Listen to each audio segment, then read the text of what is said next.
Imom Moturidiy Xalqaro ilmiy tadqiqot markazini xodimi Pardayev Abduvali Juman o'g'li ayrim shaxslar katta gunohlarga qo'l urgan mo'min musulmonlarni Rasululloh alayhissalomning shafoati bunday kishilarga yetmaydi deb da'vo qiladilar.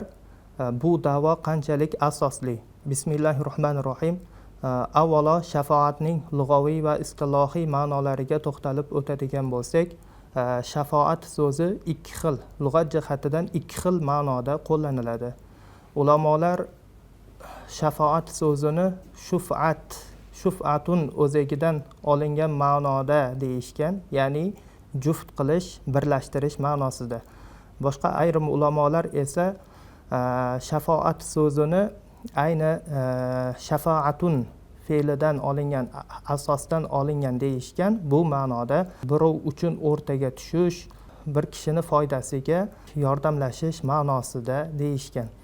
Shar'iy istilohga keladigan bo'lsak, shafoat so'zi ayrim yaxshiligi bo'lgan, amallari fazli bo'lgan insonlarni o'zini yaqinlari bo'ladimi, boshqa mo'min musulmonlarni mag'firat qilinishi uchun, kechirilishligi uchun, demak Alloh taolodan so'rash, Alloh taolodan so'rab o'rtaga tushish ma'nosi tushuniladi. Ushbu o'rinda shafoatni ikki turga bo'lishimiz mumkin.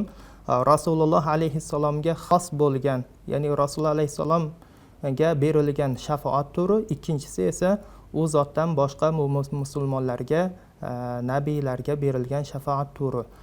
Demak, bu borada Rasululloh alayhissalomdan shunday rivoyat keladi.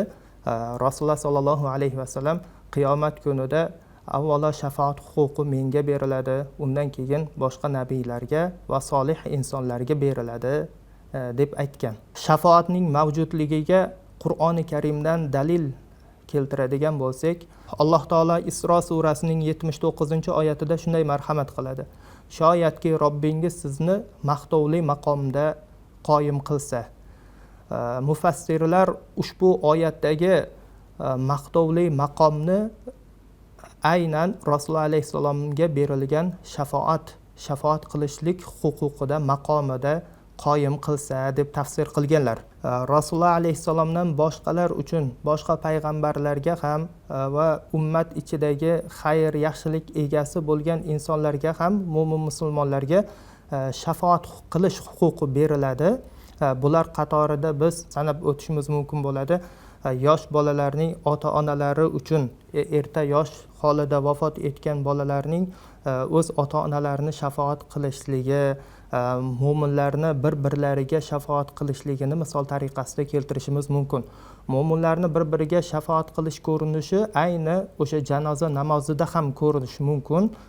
Rasululloh alayhissalomdan qilingan rivoyatda kimningki janozasiga 40 ta odam guvohlikka keladigan bo'lsa, Alloh taolo mana shu demak 40 ta odamni sababidan uni kechiradi degan ma'noda hadislarni ko'rishimiz mumkin.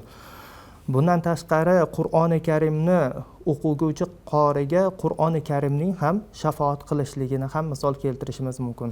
Ayrimlarning o'sha shafoatni butkul yo'q, mumkin emas yoki gunoh kabira qilgan kimsalarga shafoat berilmaydi deydigan toifalarga javobga keladigan bo'lsak, ular Alloh taoloning va la yashfa'una illa liman irtado, ya'ni Alloh taoloning huzurida nabiylar faqatgina Alloh rozi bo'lgan kishilarnigina shafoat qila oladi degan oyatini o'zlariga dalil qilib keltirishadi. Bu oyatda ular aytadilarki, Alloh taolo rozi bo'ladigan kishilar, biz aytmaymizki katta gunoh qilgan kishidan Alloh taolo rozi bo'ladi deb aytmaymiz. Demak, shu ma'noda gunoh kabira qilgan kimsa, shaxs shafoat qilinish huquqiga hech bir jihatdan ega bo'lmaydi deb aytadilar.